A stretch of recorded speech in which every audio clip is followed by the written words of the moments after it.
Começa então, Pai. Amém. A paz do Senhor, irmãos e irmãs. Mais um dia para a gente se reunir aqui e falar um pouco da palavra de Deus. Nós vamos orar para iniciar. A gente vai ter um louvor e depois a gente vai fazer o estudo da palavra. Amém? Feche os seus olhos aí, vamos orar. Senhor Jesus, queremos te agradecer por esta noite. Que o Senhor possa falar em nossos corações, com a tua palavra, com o louvor. Senhor, dependemos de ti. Estamos aqui porque um dia o Senhor se entregou por nós.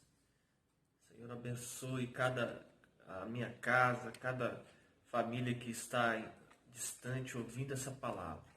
Que o Senhor venha nos renovar e nos transformar com o poder do teu Espírito. Nós te agradecemos. Em nome de Jesus. Amém. Vamos ao louvor.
É uma cadeira ali, né?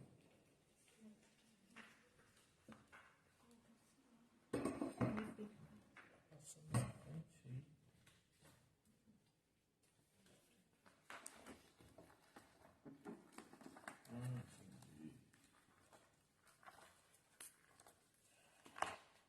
Não peguei esse lugar. Como é que eu tô com 48? Assim, cada um tem.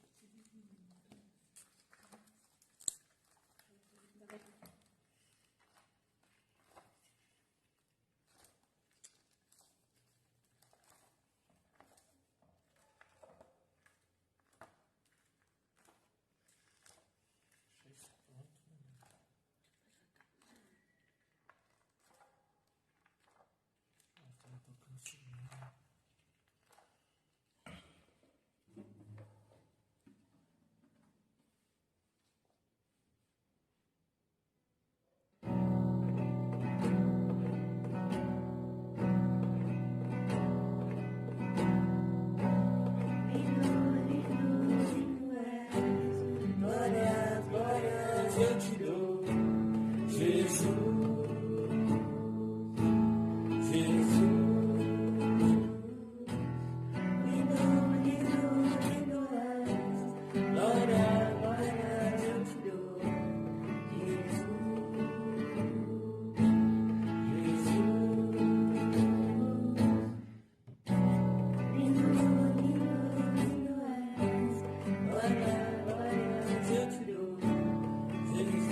Irmãos, eu ainda terminei ontem, né, de ler o livro de Atos dos Apóstolos, então eu estou ainda muito impactado com essa releitura do livro, porque Deus falou muito comigo, né, em diversas passagens.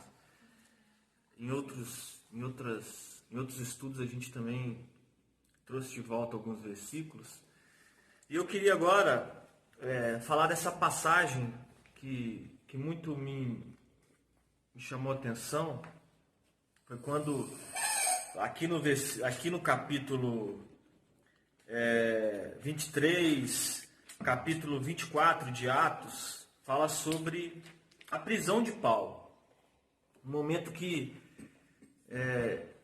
o Senhor falou com ele que era necessário, Deus queria que ele pregasse em Roma, para César, e tudo se desencadeou para que ele fosse para Jerusalém, ele fosse preso, ele fosse acusado pelo seu testemunho, pela palavra que pregava. Houve uma conspiração para matá-lo, ele foi transferido para uma outra cidade, até o ponto dele ter que chegar e apelar para César, porque ele, como cidadão romano, ele tinha essa prerrogativa, né? O cidadão romano tinha direito de um julgamento. Os judeus queriam simplesmente acusar e condená-lo à morte. Paulo, sabendo do propósito do Espírito Santo, apelou para César, e é nessa história que eu quero falar. E eu incentivo vocês a ler esse livro, onde a gente percebe o quão maravilhoso é o agir de Deus na vida da igreja primitiva. Nós vamos falar do capítulo 27, a partir do versículo 9. Então aqui Paulo apelou para César e era necessário ele ser transportado via navio para Roma, né? Então a gente está nesse momento quando ele começa a fazer uma navegação. E aqui no versículo 9, eles já tinham feito algumas escalas, mas no versículo 9 fala: ficamos ali muito tempo. 27:9, ficamos ali algum tempo e tornou-se perigoso continuar a viagem porque o inverno estava chegando. Então Paulo avisou: homens, estou vendo que daqui em diante a nossa viagem será perigosa. Haverá grandes prejuízos, não somente com o navio e com sua carga, mas também haverá perdas de vida. Então aqui, Paulo, um prisioneiro, né, sendo levado para Roma para um julgamento, ele fala para aquele centurião, né, que era o comandante, ele fala de forma genérica, né, homens, estou certo que daqui em diante nossa viagem será perigosa. Ele traz um aviso, né? É uma profecia, dizendo da necessidade deles não continuarem, de esperarem o inverno passar para que a viagem fosse continuada. Ele não estava pedindo para ser livre, ele não estava pedindo clemência, ele estava dando uma direção de Deus para a vida daquela embarcação, porque naquela época, esses navios eram navios que saíam ali de Alexandria para levar trigo e grãos para Roma. Então, esse navio ia aportando em outras cidades, pegando mais alguns materiais, produtos, até chegar a Roma. Era um navio que cabia em torno de 200 pessoas, 240. E Paulo traz esse aviso. E aí no versículo 11 fala: mas o oficial romano tinha mais confiança no capitão e no dono do navio do que em Paulo. O porto não era bom para passar o inverno. Por isso, a maioria achava que deviam sair daquele lugar, sair dali e tentar chegar a Félix. Essa cidade é um porto de Greta, que tem um lado para sudoeste, o outro para noroeste. E eles acharam que poderiam passar inverno ali. Então eles não ouviram Paulo, a advertência que ele trouxe. E aí, os versículos adiante fala que houve uma grande tempestade. Que houve uma tempestade tão forte que durante dias eles não conseguiam ver nem o sol, nem as estrelas. E começaram a jogar toda a carga que eles trouxeram para o mar, porque eles estavam carregados, pesados, né? O mar ali muito agitado, levando eles a sacudir, a ponto de eles temerem pela vida, porque o barco podia ir a pique, podia afundar. Então é nesse ponto que eu quero falar. Que a gente percebe que Deus, ele não abandona o seu ungido. Ele não abandona o plano dele quando ele determina uma missão, quando ele determina algo. Então, eu estava imaginando o quão desesperador era naquele momento ali, um barco no meio do mar, sendo sacudido para um lado para o outro. A tempestade era tão forte que durante alguns dias o céu ficou nublado, sem você ver o sol, sem você ver as estrelas. E existia um homem de Deus, não só um homem de Deus, né? Aqui também existia Lucas. Lucas estava junto com Paulo. Essa narrativa aqui de Atos, Lucas o tempo todo é uma testemunha ocular e é ele que escreveu o livro de Atos, né? Então, eles ficaram com muito medo. Eles ficaram apavorados, como qualquer um de nós ficaria. Eu estava me perguntando, né? Que grande medo eles passaram. E aqui no versículo mais adiante, no versículo 18, depois você pode ler toda essa história, no versículo 18. E a terrível tempestade continuou, e no dia seguinte começaram a jogar a carga no mar. Então toda aquela carga, todo aquele alimento foi jogado no mar. E no outro dia, os marinheiros com as próprias mãos jogaram no mar uma parte do equipamento do navio. Alguns equipamentos, né, que estavam ali também. Então o desespero era grande. Durante muitos dias não poderia se ver o sol nem as estrelas, e o vento continuava soprando forte. Então, irmãos, imaginem essa cena de terror aí que eles estavam passando. Às vezes a gente se assusta, né, com algumas coisas. Imagine que essa cena de terror.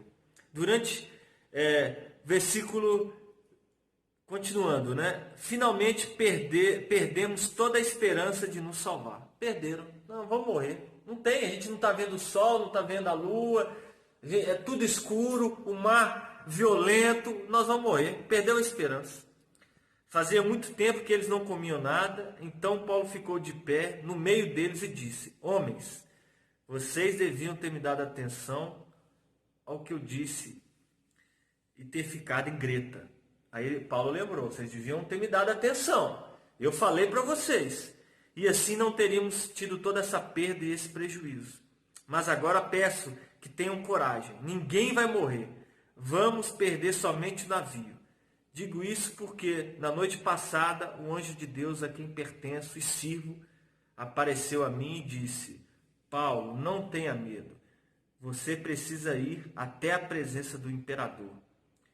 E Deus, em sua bondade, já lhe deu a vida de todos os que estão viajando com você. Por isso, homens, tenham coragem. Olha aí. Esse é o versículo, eu li o versículo 22, 23, 24 e 25 do capítulo 27. Então, irmãos, Paulo se levantou em meio àquele desespero, aquela falta de esperança. Os homens já não comiam e falou: Homens, tenham coragem, ninguém vai morrer. Olha para você ver. Eu falei assim: meu Deus do céu, você imagine a gente viajando hoje, né? Eu nunca viajei de navio, mas a gente ouve histórias que são navios confortáveis, né? Navios transatlânticos, né? Mas muita gente enjoa com as ondas do mar. Agora imagine, eu estou mais acostumado a viajar de avião, né? Eu imagino eu num avião, tendo uma pane, tendo um problema no avião, como ocorreu há um tempo atrás aqui em uma viagem internacional, um avião que veio de São Paulo e aterrissou em Confins. Mas o piloto, quando ele foi avisar a torre que tinha problemas e que precisava de ajuda, e que o avião estava caindo, perdendo altitude, em vez de ele apertar o botão para falar com a torre, ele apertou o botão para falar com todo o avião. Então você imagine o desespero de quem estava dentro do avião, ouvindo isso do piloto. Que é o cara que você acha que vai falar, senhor, passageiros e passageiros, está tudo bem, fique calmo. Ele já mostrou preocupação, porque de forma equivocada ele apertou o botão. Mas aqui, aí eu me imaginei, falei, meu Deus, você no avião, você no navio, e todo mundo achando que vai morrer, porque era isso que eles estavam sentindo, né? Sem esperança nenhuma. Deus levantou um homem com coragem para falar que ninguém ia morrer. Você imagina? Deus tinha falado com Paulo na noite anterior que ele ia salvar não só a vida dele, mas de todos que estavam a bordo. Porque Deus tinha um propósito. Fala lá no versículo 24. E disse Paulo, e o anjo disse a Paulo, não tenha medo, você precisa ir até a presença do imperador. E Deus, na sua bondade, já lhe deu a vida de todos que estão viajando com você. Então, Paulo, por ser um homem muito temente a Deus e confiante na vontade de Deus, ele não se calou. Ele trouxe esperança, apesar do desespero daquelas pessoas, e até trouxe um testemunho, né? Por isso, homens, ele fala aqui no 25, por isso, homens, tenham coragem. Eu confio em Deus e estou certo que Ele vai fazer o que me disse. Porém, vamos ser arrastados por alguma ilha. Então,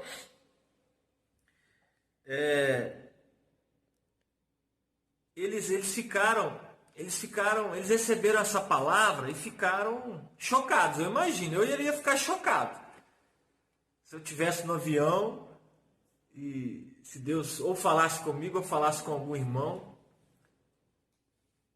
dizendo que não era para a gente ter medo, apesar que tudo, 27 fala assim, 2 semanas depois a noite continuavam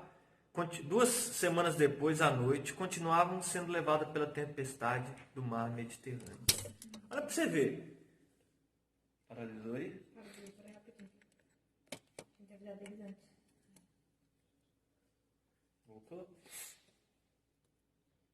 Não, ele veio. Aqueles.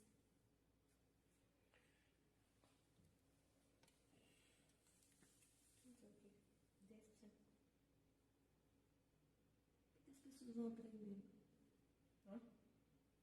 Voltou? Não tem ninguém, né?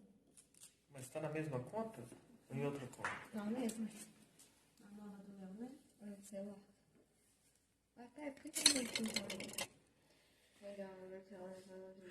Ai, alguém entrou. Ai, que susto. Ele me entrou. Ai, que susto com essa cadeira. A gente teve um problema de bateria aí, pessoal. Teve que fazer uma troca emergencial.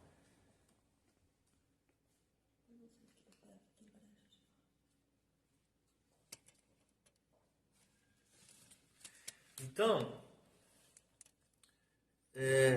2 semanas depois, os caras, né, do início da viagem, estavam ainda na tempestade. Irmãos, não é um dia não, às vezes a gente fica assim, um dia, não tem 2 dias que eu estou passando mal, que eu estou com medo, que eu estou... Foram cerca de 2 semanas dentro dessa tempestade no mar Mediterrâneo. E é interessante que eles estavam com o navio e aí eles jogaram uma sonda para ver se estavam perto de algum banco de areias ou de pedras. E alguns marinheiros, devido ao desespero, queriam descer no bote e sair do navio. Paulo avisou ao centurião que se eles descessem, eles morreriam. Deus tinha falado com Paulo, ó, todo mundo vai sobreviver, mas tem que estar dentro do navio. Então, assim, é uma experiência fantástica, porque demonstra que o nosso Deus, a Bíblia fala lá em Isaías 43:13, vamos abrir lá, Isaías 43:13.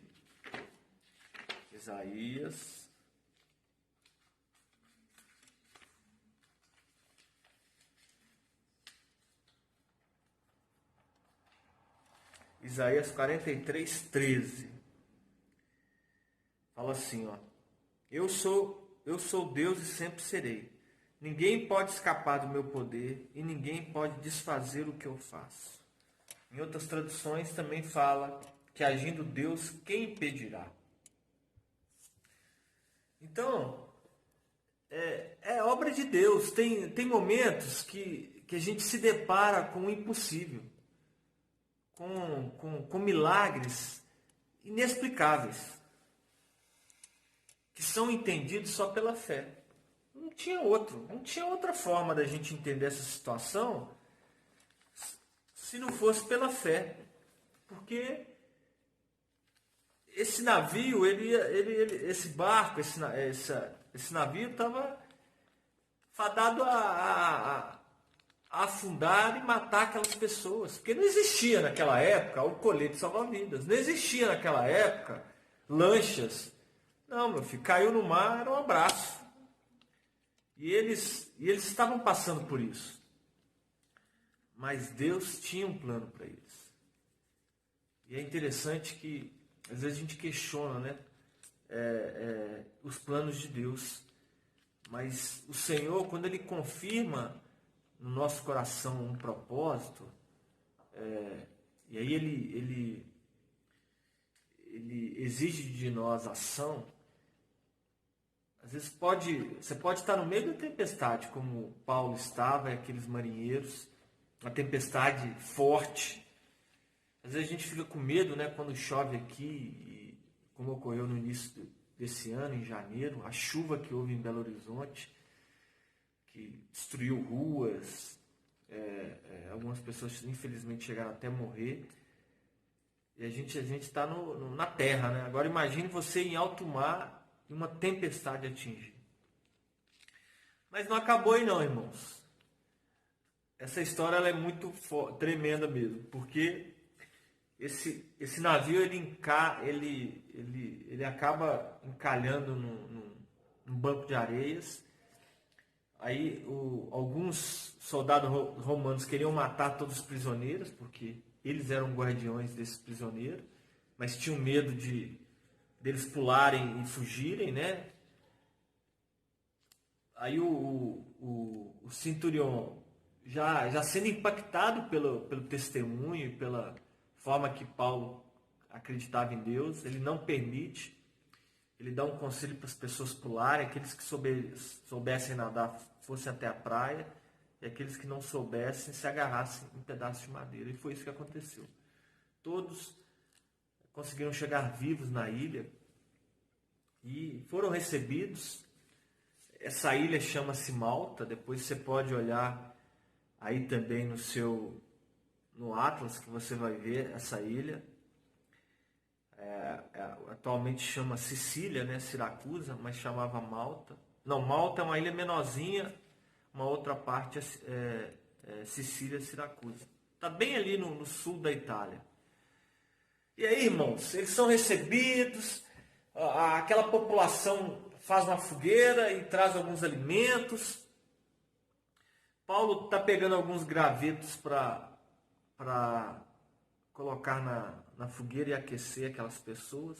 O que acontece com Paulo? Uma víbora agarra na mão dele e morde ele. Uma víbora. Uma cobra. E aí ele pega, a víbora está presa na mão dele, ele sacode assim e joga a víbora fora. Aí as pessoas que estão próximas, né, os habitantes daquela ilha olham assim e falam: nossa, esse cara é mau, hein? Esse cara está amaldiçoado, porque ele escapou do naufrágio, veio para a ilha, chegou aqui, primeira coisa que acontece com ele é uma cobra picar. E a víbora é venenosa, né? E aí eles falaram assim, esse cara daqui a algumas horas vai inchar e morrer, ou vai perder os sentidos, desmaiar e morrer. Porque era normal eles verem isso lá. Quem conhece um pouquinho de cobra, ou já teve algum contato com cobra, ou já ouviu casos de cobra, sabe o quão mortífera é, né? Uma cobra venenosa, e você tem que correr com a pessoa para um hospital para ela receber o soro, né? E naquela época também não tinha soro, né? Mas Paulo, a Bíblia fala, né? Jesus dizendo que nós poderíamos pisar em cobras e escorpiões e mal algum aconteceria. E Paulo tinha essa fé e tinha esse propósito na sua mente, no seu coração, de ir para Roma e dar testemunho a César. E aí ele passou algum tempo, nada aconteceu com ele, e as pessoas começaram a falar, peraí, esse cara não morre, esse cara deve ser algum Deus que veio até nós aqui. Você imagine, né? Naquela época ainda existia esse tipo de superstição. E aí eles ficaram querendo honrar Paulo, mas Paulo continuou sendo um homem humilde. E ainda no versículo 28, no capítulo 28, existia uma pessoa lá que tinha mais autoridade, que tinha uma casa, recebeu Paulo, recebeu aquelas pessoas, e Paulo, ao perceber que o pai dele estava doente, Paulo ainda orou e ministrou a cura na vida desse homem, e ele foi curado. E aí as pessoas, ao ouvirem isso, trouxeram mais doentes, e mais doentes foram curados. Então, assim, você vê que onde Paulo caminhou, por onde ele andou, ele não desviava do seu propósito. Ele estava ali para fazer a diferença na vida das pessoas. E Deus agiu poderosamente na vida dele. E não foi só Paulo, né? Aí, vendo esse texto, eu me lembrei também de Paulo e Silas na cadeia, quando eles foram chicoteados e colocados num calabouço, né? Um buraco, que se chamava de cadeia, e preso nos seus pulsos, na sua perna, e eles ali oraram, e eles cantaram louvores, oraram a Deus, e aquela cadeia ruiu após um terremoto. Deus não abandonou os seus ungidos. E também, me lembrando aqui da passagem de Pedro, quando Pedro também estava essa passagem de Paulo e Silas está lá em Atos 16, do 16 a 34 também, para vocês lerem. E Pedro também, quando foi preso, e foi colocado 16 soldados para vigiá-lo, dormindo, vigiado por esses 16 soldados. Deus enviou um anjo, e esse anjo abriu as portas e Pedro saiu daquela cadeia. Então, assim, são coisas sobrenaturais. A gente não tem como explicar o agir de Deus. A gente só consegue explicar porque está escrito na Bíblia. E eu creio na verdade. Mas Deus, ele faz isso. A Bíblia fala que a multiforme sabedoria de Deus. Jesus, ele agiu dessa forma ao fazer milagres, ao curar, ao ressuscitar Lázaro. Então, a gente precisa crer. E esses planos de Deus para nós também, são para nós também. O Senhor pode trabalhar na sua vida, na minha, pode nos levar a trazer esperança para um momento de sofrimento, de angústia na vida de pessoas, na vida de famílias. E a gente tem que estar preparado. A gente tem que acreditar na palavra. Claro, você não vai falar isso da sua cabeça, do seu sentimento. Você tem que Quando a gente percebe aqui, quando Paulo, ou Silas, ou Pedro, principalmente Jesus, sendo guiados pelo Espírito Santo. O Espírito Santo falando, confirmando e trazendo milagres. Também tem outros homens de Deus, como Filipe, como Estevão, que estavam cumprindo o propósito de Deus, mas até a morte deles tinha propósito. Eles morreram e a morte provocou uma onda de crescimento na igreja, uma onda de renovação, de poder de Deus. Então, não tem como eu ou você ou qualquer uma pessoa explicar o agir de Deus. A gente tenta entender pelo Espírito Santo coisas que já aconteceram. Mas alguém pode falar, não, mas eu conheci um homem de Deus que morreu fazendo a obra de forma injusta, ou perseguida, ou né, algo que a gente lê principalmente no passado, mas também pode ocorrer hoje, um homem ser difamado, um homem ser acusado por algo que ele não fez, e a gente às vezes cai na bobeira de achar ou de questionar por que isso está acontecendo. Deus, por que você permitiu? Eu não concordo, querendo muitas vezes entrar nesse julgamento. A gente não veio aqui, a gente não foi criado para julgar. A gente foi criado e nos tornamos filhos de Deus para crer e pensar o melhor. Se Deus permitiu, Ele tem um propósito. Se Deus permitiu que uma pessoa fosse salva, curada, e permitiu que outra pessoa morresse, é porque Deus tem um propósito. Então a gente tem que ter essa certeza. Então eu convido vocês, irmãos, a como eu, a ler esse livro de Atos e se deliciar com a palavra de Deus, com os milagres que Ele fez por nós. Então era isso que eu queria passar para vocês. Eu espero que a palavra de Deus cumpra o seu propósito no seu coração.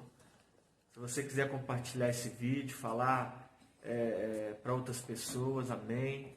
A gente tem orado para que Deus termine com esse vírus, para que a gente possa voltar a se reunir. É o desejo de Deus que a gente seja em comunhão. Mas orar também para que o Senhor fortaleça a sua fé, aonde quer que você esteja. Não deixe que o medo, que a tristeza, que a falta de esperança o tire da presença de Deus. Assim como esses homens aqui estavam sem esperança, mas ao ouvir falar de Deus, eles creram, que você venha crer no Deus Todo-Poderoso. Amém? Nós vamos cantar mais um louvor e vamos encerrar. Eu vou fazer uma oração abençoando vocês e o Léo vai tocar mais uma música. Amém? Feche seus olhos. Senhor, obrigado. Que o Senhor confirme a Tua palavra em nossos corações. Dá-nos esperança, dá-nos fé, Senhor, para passar por esse momento, essa pandemia que aflige a nossa nação, que aflige outras nações. Senhor, cuida do homem de família, da mulher de família que precisam colocar comida em sua casa, que o Senhor possa prosperar, abençoar. Livra, Senhor, nos da mentira, do engano e da corrupção. Que a Tua igreja, Senhor, neste momento se fortaleça na Tua palavra. Ó Deus, e que possamos sair fortes nesse momento. Abençoe a cada um que está em casa e que a Tua palavra, Senhor, continue a iluminar o nosso caminho. Em nome de Jesus. Amém.